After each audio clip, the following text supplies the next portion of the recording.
the middle of the night. You're lying in bed, and suddenly you hear the hum of a water pump that isn't yours. At first, I thought I was imagining things.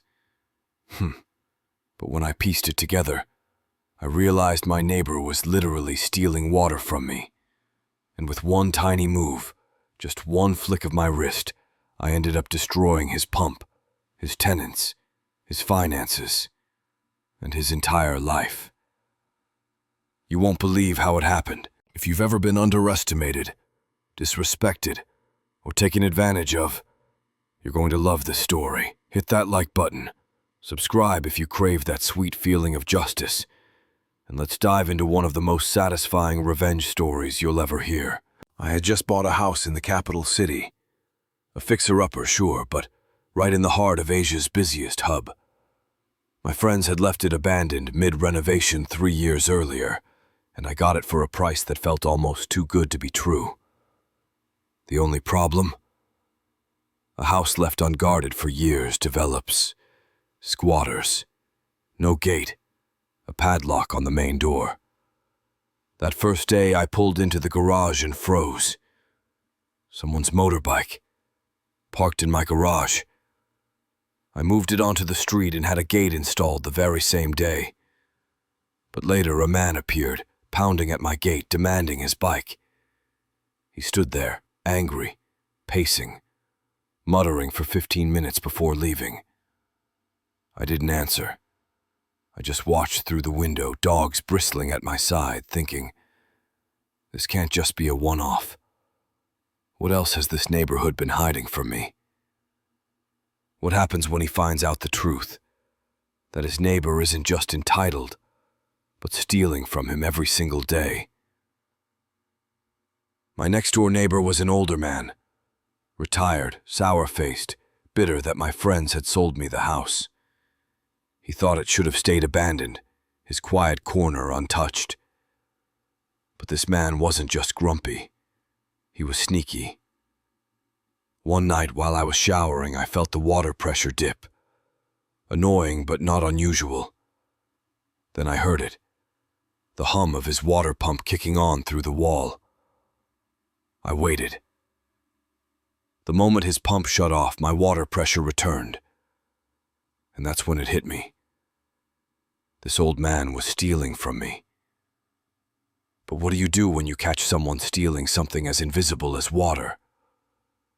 How do you prove it? Or stop it? It all made sense now. For years, even when the house sat empty, the water bills were oddly high. Everyone blamed leaks. But it wasn't leaks. It was him. He had tapped into my line and thought no one would ever notice. And sure, water is cheap where I live. $5 a month, even with dogs, cars, and gardens to wash. But it wasn't about the money. It was about the principle. About entitlement. About him laughing behind my back, thinking he got me. The next time his pump kicked on, I'd shut off my water at the mains. His pump would run endlessly, starving for water it couldn't pull, and anyone who knows pumps knows what happens next. Overheating, burnout, destruction. So I waited. Monday night, his pump whirred to life. My heart raced, dogs stirred. I walked outside, calm but electric with anticipation, and twisted the valve shut. Click, done. And then, silence. But what I didn't realize was that my little act of revenge wasn't just going to burn out a pump. It was going to plunge an entire building into chaos. At 3 a.m. I woke to voices, confused, urgent. Tenants arguing in the dark. Why don't we have water? Why don't we have power? Turns out his old wiring couldn't handle a pump running non-stop. It fried the circuits. The entire building lost power. Every light, every fan, every appliance gone. By dawn, tenants were shouting at him in the street. By the end of the week, both had filed police complaints. And in my country, losing tenants isn't just inconvenient. It's financial ruin. What happened next ended this old man's life as he knew it. The police slapped him with a $500 fine. He had to refund tenant deposits. Thousands gone in an instant. And until he upgraded his ancient wiring and fixed the water issue, he legally couldn't rent those floors out again.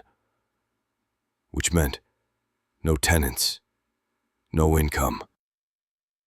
This man who thought he was clever enough to steal water, who believed he'd outsmarted everyone, was suddenly broke. And I sat at my window, sipping my coffee, watching him pack his bags. Within days, he was gone. Forced to move in with his daughter, his independence stripped away. But before he left, there was one last encounter. And let me tell you, the look on his face was worth every second of this plan. One evening he came to my gate, calm, too calm. "Did you turn off your water?" he asked, his voice flat. I smiled, leaning casually on the gate. "Oh yeah, had a leak. Turned it off till the plumber came by." His face didn't move, but his eyes, they betrayed him. That twitch of anger, the clench of his jaw. He knew. And he knew I knew. But he couldn't prove a thing. And that silence, that defeat, that was sweeter than anything else. Sometimes the best revenge isn't shouting, isn't fighting. It's watching someone fall apart under the weight of their own greed. He stole my water. I stole his livelihood. A landlord with no tenants, a man with no income, and a thief with no more tricks left to play. And all it took was turning a single valve. Revenge doesn't always have to be loud. Sometimes it's silent, patient, surgical. He thought he was untouchable. But in the end, his own greed destroyed him. If that story gave you chills, smash that like button and tell me in the comments, what's the most satisfying revenge you've ever seen?